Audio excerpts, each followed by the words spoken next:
United Arab Emirates, Kuwait, ఖతార్లోనే కాదు బహ్రెయిన్లోనూ మన వాళ్ళు చాలా మంది ఉన్నారు. పిట్ట కొంచెం కూత ఘనం అన్నట్లున్నది ఆ దేశ పరిస్థితి. ఒకప్పుడు పేద దేశంగా ఉన్న బహ్రెయిన్లో చమురు నిల్వలు కనుగొనడంతో సంపన్న దేశంగా మారింది. ఈ కింగ్డమ్ ఆఫ్ బహ్రెయిన్లో లక్షలాది భారతీయులు ఉన్నారు. ఇరాన్ ఇప్పుడు ఆ దేశం పైన పగబట్టింది.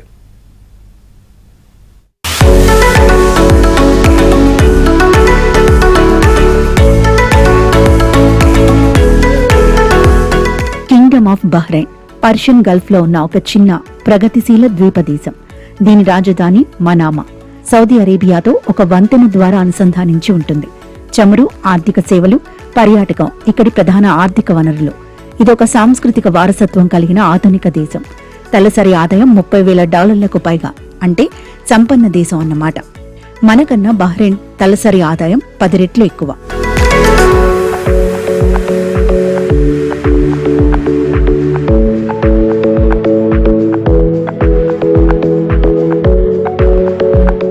యూఏఈలోని దుబాయ్ అంటే చాలా మంది మన పర్యాటకులకు గమ్యస్థానం. ఇప్పుడు దుబాయ్కు ప్రత్యామ్నాయంగా బహ్రెయిన్ దేశాన్ని చూస్తున్నారు. ఇక్కడి వాతావరణం నిశ్శబ్దంగా, నిర్మలంగా ఉంటుంది. మనామాలో శతాబ్దాల నాటి కోటల పక్కన మెరిసే గాజు టవర్లను పర్యాటకులను కట్టిపడేస్తాయి. ఉదయం పూట విక్రయించే ముత్యాలను బేరమాడి కొనుక్కోవచ్చు. మధ్యాహ్నం బీచ్ ఐలాండ్లు సేద తీరవచ్చు. సూర్యాస్తమయం సమయంలో అరేబియన్ గల్ఫ్ మెరుపులను చూడవచ్చు. కుటుంబాలతో వచ్చిన, జంటగా వచ్చిన లేదా వ్యాపార పనుల మీద వచ్చిన ఇక్కడి అందాలను ఆస్వాదించవచ్చు. చాలా సేఫ్ కంట్రీ ఇది.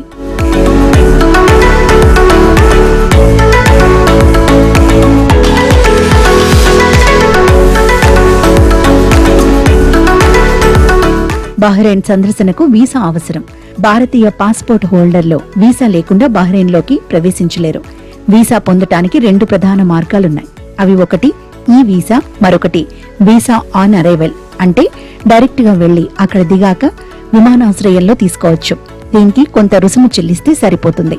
బహ్రెయిన్లో 72% మంది ముస్లింలు కాగా 26% మంది ఇస్లామేతరులు.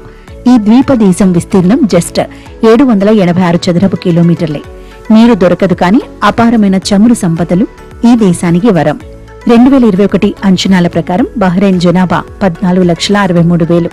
1521లో పోర్చుగీసు వారు ఈ దేశానికి వచ్చి అప్పటి రాజు నుంచి ఈ దేశాన్ని తీసుకున్నారు. 80 ఏళ్ల పాటు బహ్రెయిన్ను పోర్చుగీసు వారు పాలించారు. తర్వాత పర్షియన్లు ఈ దేశాన్ని చెరపట్టారు.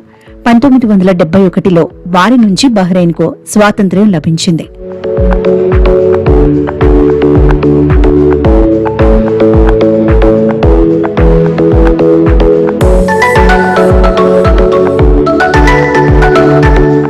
బహ్రెయిన్ తన రక్షణ కోసం అమెరికాపై ఆధారపడుతోంది. సమీపంలోని ఇరాన్, ఇరాక్ లాంటి దేశాలు ఎప్పుడైనా దాడి చేసే ఛాన్స్ ఉండటంతో అమెరికా సైనిక స్థావరంగా ఉంది బహ్రెయిన్. అగ్రరాజ్య సైన్యం ఎప్పుడూ బహ్రెయిన్లో ఉంటుంది. ఇప్పుడు యుద్ధంలోనూ ఇదే పరిస్థితి. 2011లో వచ్చిన అరబ్ స్ప్రింగ్ బహ్రెయిన్ను కుదిపేసింది. సున్నీ నాయకులు తమకొద్దంటూ షియాలు రచ్చరచ్చ చేశారు. Saudi Arabia, Gulf cooperation council America సాయంతో దాన్ని అణిచివేశారు. బహ్రెయిన్ చాలా ఫ్లాట్ గా ఉంటుంది. నిజానికి దీని విస్తీర్ణం 665 చదరపు కిలోమీటర్లే. ఇసుకతో సముద్రాన్ని కప్పేయడంతో అది 780 చదరపు కిలోమీటర్లకు పెరిగింది. వేసవిలో భరించలేనంత ఉష్ణోగ్రత ఉంటుంది. అరబ్ ప్రపంచంలో అత్యంత వేగంగా అభివృద్ధి చెందుతున్న దేశం బహ్రెయిన్.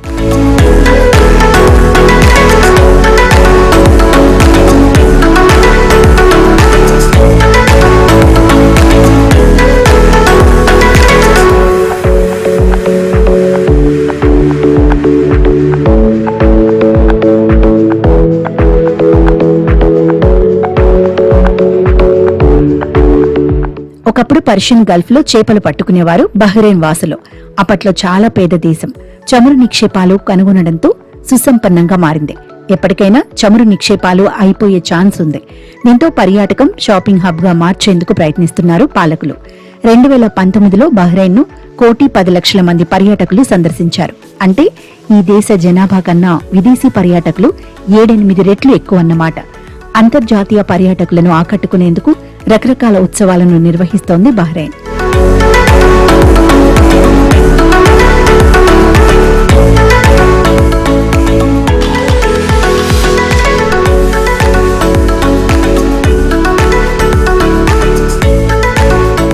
బహ్రెయిన్లో మనవాళ్లు 3,50,000 మంది ఉన్నారు.